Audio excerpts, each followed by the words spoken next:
Hi, I'm Robert. Welcome back to another edition of the High Desert Ranch channel.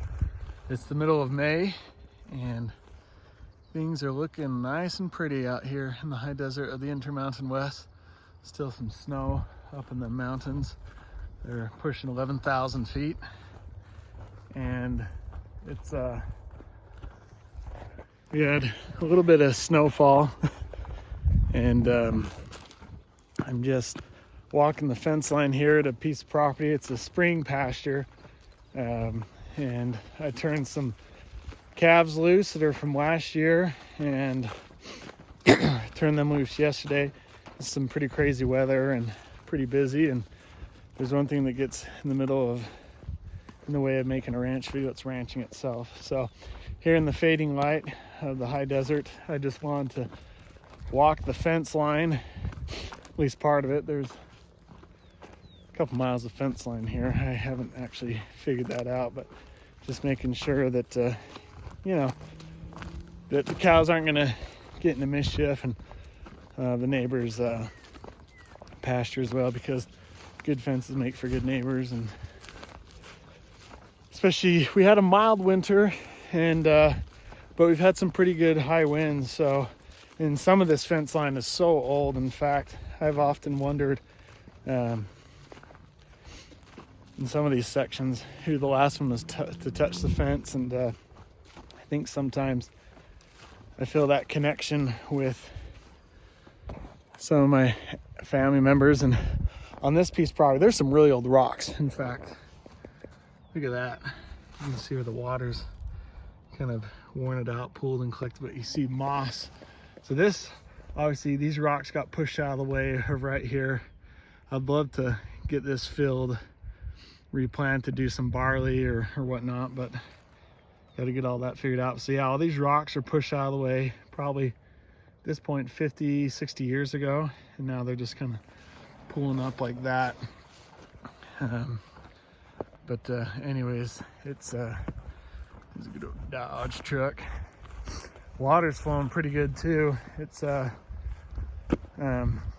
we had a really warm day a couple days ago.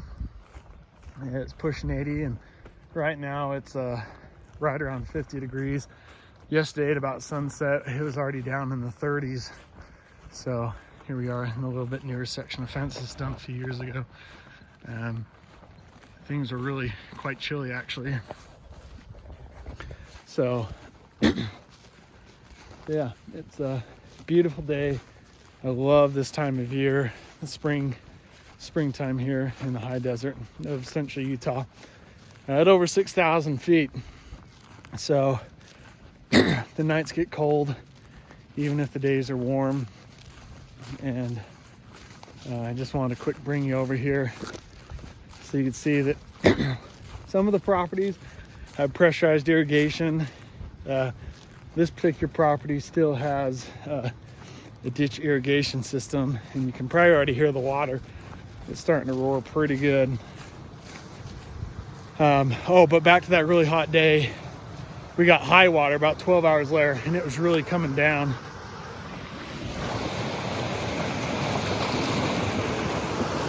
So you can see it comes through a ditch and it kind of flattens out, and then here's the divider right there. And from this point on, it comes down into 4 ditches. 2 ditches actually are in that ditch, 2 in this one, and then this one's for the adjacent property owner right over there.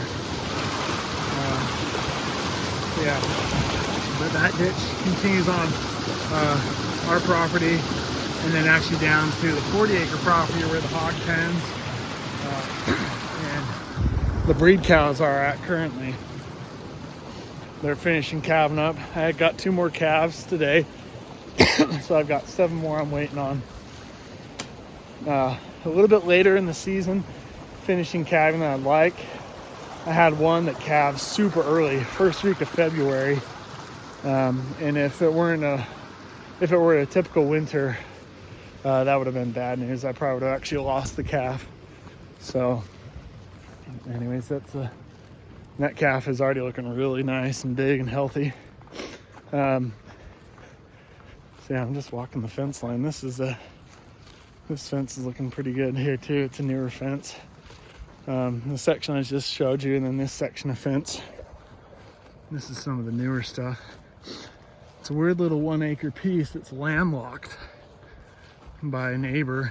And then the neighbors right here, they actually, on the other side of that fence where you can see some of those cows, they just lease it from the guy.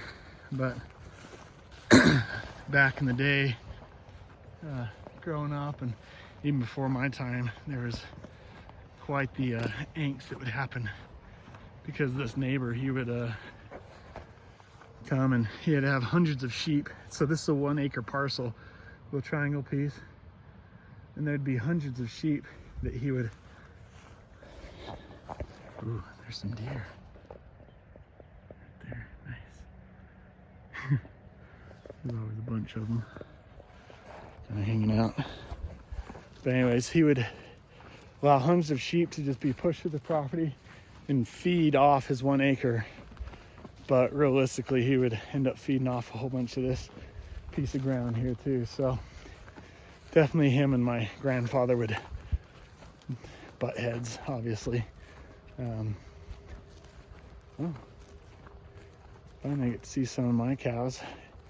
Always makes you a little nervous when you don't get to see any of them.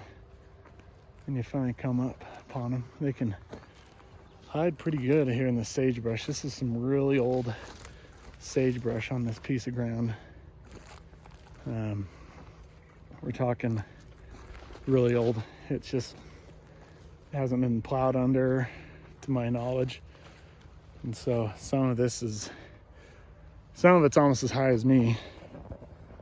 But beautiful, as you can see. This lovely piece of ground. Hey ladies. So I've got 2 older breed cows.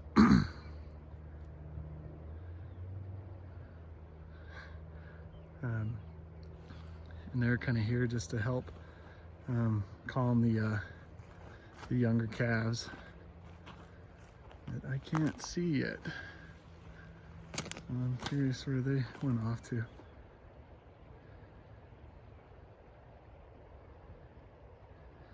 Anyways, all right guys, well, I'm just gonna finish up here as the light fades, but I just want to give you a little update on some fencing and the high water. It hit a little bit earlier than I thought, so I wanted to kind of do a little video on that so you could see what that was all about.